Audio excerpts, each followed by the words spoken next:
আসসালামু আলাইকুম। আপনারা সবাই কেমন আছেন? আলহামদুলিল্লাহ আমরা ভালো আছি। আমি ওপর ভালো আছি, ভিতর তেমন ভালো নাই, বুঝতেই পারেন।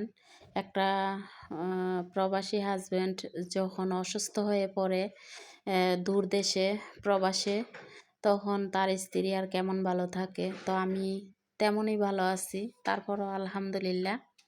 তো সবাই দোয়া করবেন যাতে পুরোপুরি ভালো থাকতে পারি। তো বিশেষ করে বিপদের ওপর বিপদ। তো আসলে সত্যি কথা বলতে আমার এমন কিছু বিপদ আছে যে বিপদগুলা, যে মানুষ বিপদের সময় ক্যামেরা অন করে ভিডিও করে দেখায় জনগণের আছে, কিন্তু আমরাও এরকম অহরহ অনেক চ্যানেলের ভিডিও আমরা দেখি। আপনারা যেমন আমার ভিডিও দেখেন, আমিও তেমন অন্য অন্য মানুষের চ্যানেলের ভিডিওগুলো দেখি, যে কোনো বাচ্চারা কুকুরে কামড়াইতেছে, কোনো বাচ্চার মানে কিছুদিন আগে একটা ভিডিও দেখছিলাম, একটা বাচ্চার মাথার চুল, শরীরের মাংস কুকুরে কেমনে কামড়ায় ছুটাইলা শরীরের থেকে। তো এটা কিন্তু একদম ভাইরাল ছিল, সবাই দেখছে। তো ওই ভিডিওটা দেখছিলাম। আজকে মানে বিপদের উপর বিপদ যে কথাটা, ওই কথাটা বলি। আমি মানুষের কথা নাই বা বলি। তো আমার ছেলের হচ্ছে আজকে মানে মাদ্রাসার থেকে আইসা ওই রাস্তায় গেছে যে আম্মু আমি একটু খেলাধুলা করে আসি। প্রথম কিন্তু একবার নিয়ে গেছি, আমি কোলে করে নিয়ে ঘুরে টুরে আনছি। তারপর আবার একা কীভাবে যাইব, আমি বলতেছি যে ওর সাথে যারা খেলে ওরা ঘুমাইতেছে, তারপরও মানতেছে না। তো রাস্তায় বের হইয়া গেছে, যাওয়ার পর মানে এইখানে ওই একটা বাড়ির পিছনে সব সময় কুকুরটা বসে থাকে। তখন হচ্ছে ওই কুকুরটা ওই যখন খেলা করতেছে, তখন ওইখানে যাওয়ার পর কুকুরটা এমনভাবে বেইরা ধরছে আমার ছেলেরে, মানে যদি থামতো তাইলে আজকে যে কি উপায় হইতো, আর কেমনে যে কামড়াইতো কি হইতো, মানে খুব টেনশনে পড়ে গেছি। আমার বুকটা প্রচুর পরিমাণে ব্যথা করছে। আর তখন ছিলাম আমি লাইভে, মিউট করে তারপর আমি দৌড়াইয়া গেছি। তো 3টা বাজে তখন, বিকাল টাইম আর কি, 3টা 3:30টার মতো। তো আমি লাইভের মোবাইলটা মানে ডিপ ফ্রিজের ওপরে রাইখা আমি একটা দৌড় দিছি। মানে আমি আর কিছু বলতে পারছি না, আমি মিউট করে ফেলছি। আমি সাথে সাথে মানে আমার ছেলের চিৎকারের আওয়াজটা আমার কানে আইছে, মা মা। এই চিৎকারের আওয়াজ আমার এদিক দিয়ে থাই খোলা, ওই দিক দিয়ে থাই খোলা। তো দরজা খোলা বারান্দার, শব্দটা পাইয়া আমি মোবাইলটারে মিউট করে রাইখা দৌড়াইয়া গেছি। যাই দেখি আবার নিচে একটা আপা রান্না করতেছে, ওই আবার গেটটা খুললা তাকাইছে, পর দৌড়াইয়া আইসা গেটের ভেতর ঢুকছে। তো আজকে কিন্তু আসলে বিপদের ওপর বিপদ আমার আয়া পড়ছিল। তো ছোট মানুষ বুঝাইলেও বুঝ মানে না, খেলতে যাইতে চায়, আর কিছু একটা সময় খেলতে দেওয়া লাগে। কিন্তু আমি আজকে একবার নিয়ে গেছি, তারপর আবার একাকীভাবে যাওয়ার চেষ্টা কইরা এই বিপদের মধ্যে পড়তে লইছিল। আর আপনারা জানেন আজকে আমি কতদিন যাবৎ কিছু কিছু ভিডিওর মধ্যে মানে কান্না করছি, কিন্তু প্রকাশ করি নাই। তো কালকে আর তার আগের দিন, এই 2 দিনের ভিডিওর মধ্যে আমি প্রকাশ করছি যে আসলে কি চলতাছে, কি চলতাছে আমার ভিতরে। তো এই জন্যই বললাম আমি ওপর ভালো আছি। তো আসলে আমার কোনো বিপদ যে আল্লাহ না দেয়, সবাই দোয়া করবেন, এমন কোনো বড় কোনো বিপদ যে আল্লাহ না দেয়। তো আমি আমার ছেলের আজকে যে একটা বিপদ গেছে, মানে আমার কলিজাটা এখনও কাঁপতাছে সত্যি কথা বলতে। এখন বাজতাছে হচ্ছে 7:30 সন্ধ্যা। তো আমি কখনো কোনো বড় ধরনের বিপদ আপদ আমি ভিডিও করতে পারবো না। কারণ কি, মানুষ কিন্তু যারা ইউটিউবিং করে তারা কিন্তু দেখবেন একটা সংসারের কখন কি হইতাছে, মানে সব কিছু দিতেছে। কিন্তু আমি বিপদের সময় যদি এই জানালা দিয়ে থাইটা খুললা আমি যদি ক্যামেরা অন কইরা ধইরা রাখতাম যে আমার ছেলেরে কুকুরে দৌড়ানি দিছে, আমি কিন্তু ঠিকই পারতাম। আমি দৌড়াইয়া নিচে নেমে গেছি, কারণ আমার ভিডিওর চেয়ে বেশি আমার সন্তান, এটা আমার কিছু না। তো দেউড়াইয়া গেছি, যাইয়া দেখি না আল্লাহ রহমতে ভালোই আছে, কামড় দিতে পারে নাই, দেউড়াইয়া গেটের ভিতর ঢুকিয়া গেছে। তো দেখেন কেমন বিপদ। আর ওই দিক দিয়ে হচ্ছে আপনাদের ভাইয়ার যে বিপদরা, ওই বিপদরা হচ্ছে মানে ওর এখন যদি অসুস্থতা না হইতো তাইলে কোনো টেনশন ছিল না, কিন্তু এখন যে অসুস্থ, এই অসুস্থতার কারণে বেশি টেনশন হয়। সত্যি কথা বলতে যারা কিনা একজন প্রবাসীর স্ত্রী তারাই বুঝতে পারবেন যে তার হাজব্যান্ড বাহিরের কান্ট্রিতে যদি অসুস্থ হয়ে পড়ে থাকে তাইলে কেমন লাগে। তো সত্যি আমি আমার মনের বুঝাইতে পারি না। তো এই জন্য আপনাদের মাঝে একটা ভিডিওতে আমি আপনাদের সাথে কথা বলি। মানুষের কিন্তু দুঃখ কষ্ট বলার মতো অনেক জায়গা থাকে, কিন্তু আমি শারমিনের দুঃখ কষ্ট বলার মতো কোনো জায়গা নাই। আপনাদের সাথে আপনাদের সাথে একটু শেয়ার করি আমার দুঃখ কষ্ট। আর না হয় আমার দুঃখ কষ্ট বলার মতো কোনো জায়গা নাই। কোনো বোনদের সাথে আমি আমার দুঃখ কষ্ট প্রকাশ করি না, একমাত্র প্রকাশ করি আপনাদের সাথে। আর বিশেষ করে আমার হাজব্যান্ড ওই ফোন দিলে আমি একটু ওর ভালো মন্দ জিজ্ঞেস করার ছাড়া আমি বিশেষ কোনো কথা বলি না এবং কোনো কিছু বলতে চাইও না। কারণ ওর যদি এখন অসুস্থ না হইতো, এই অসুস্থতার সময় আমি বেশি কোনো কথাই বলি না মোবাইলে, কথা একদম কম বলি। কারণ বেশি কথা বললে বেশি সমস্যা। আর বিশেষ করে বেশি কথা বলার সমস্যাটা এটাই, মানুষ আছে না বাংলাদেশে ফোন দিলে তার হাজব্যান্ড স্ত্রীর সাথে অনেক কথা বলে এবং কি ছেলে মেয়ে তাদের সাথে কথা বলে, অনেক কিছু জানে, অনেক কিছু বোঝে, এরকম না।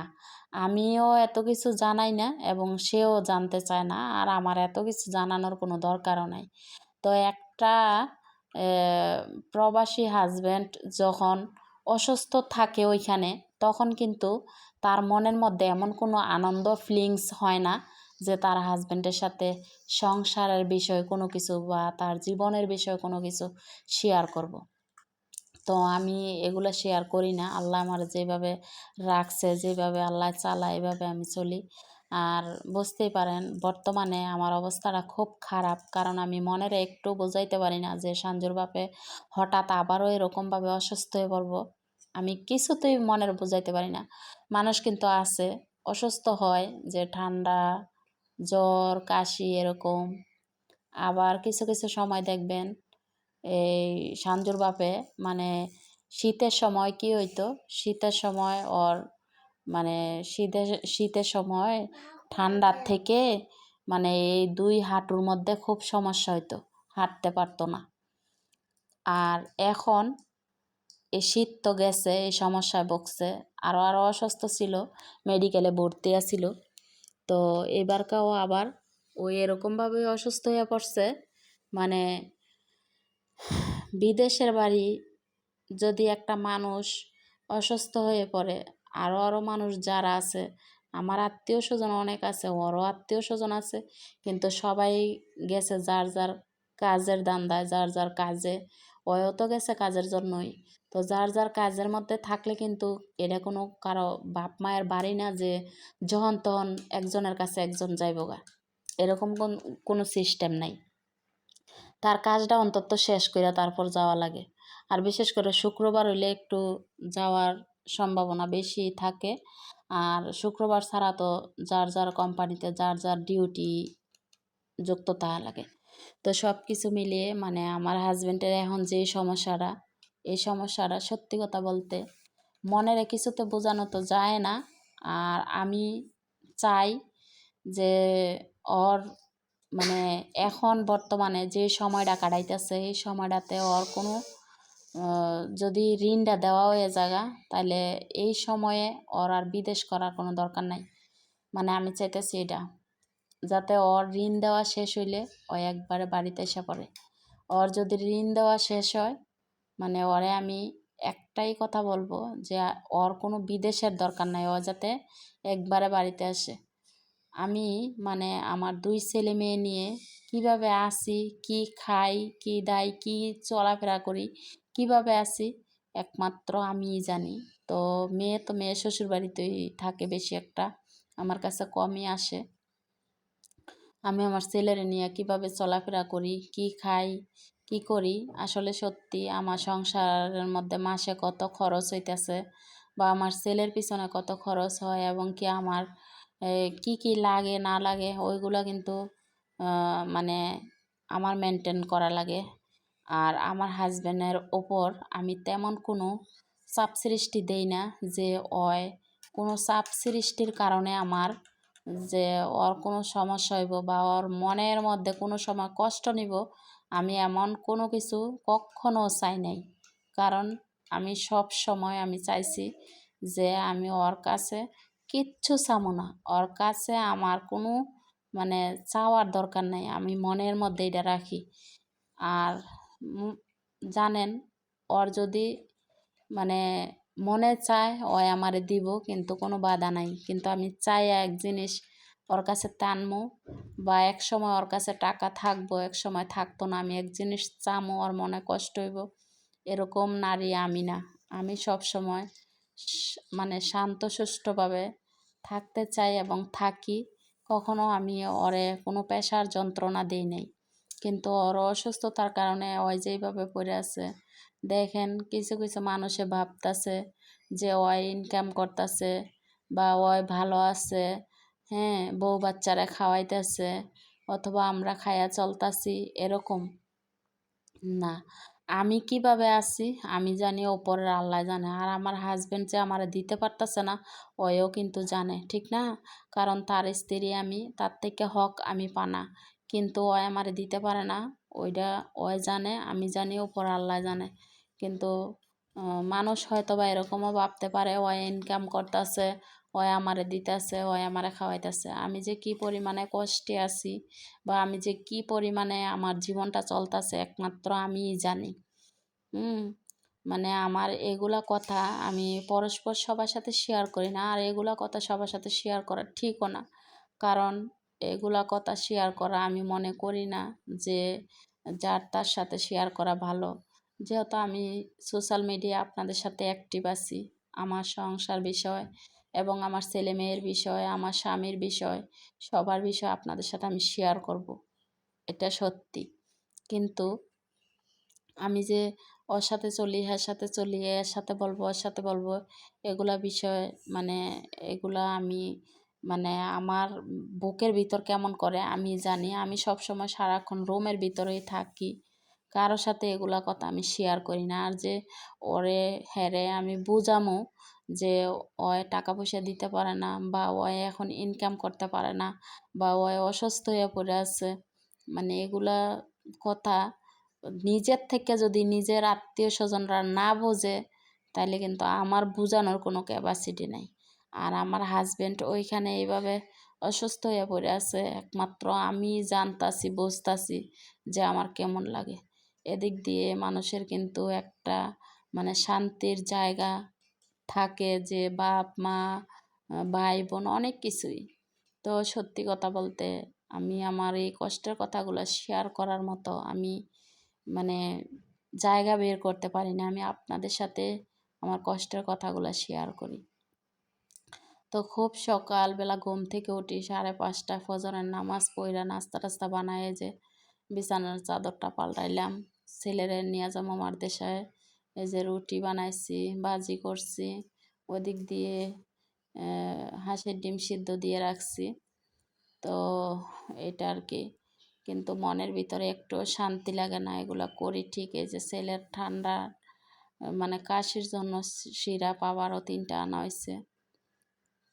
ছেলেটার কি যেন জানি কাশিটা ভালোই হইতেছে না, একসার কাশি, কদিন পর পর ঠান্ডা লেগে যায়। তো রেডি হয়ে আছে মাদ্রাসা যাওয়ার লেগে।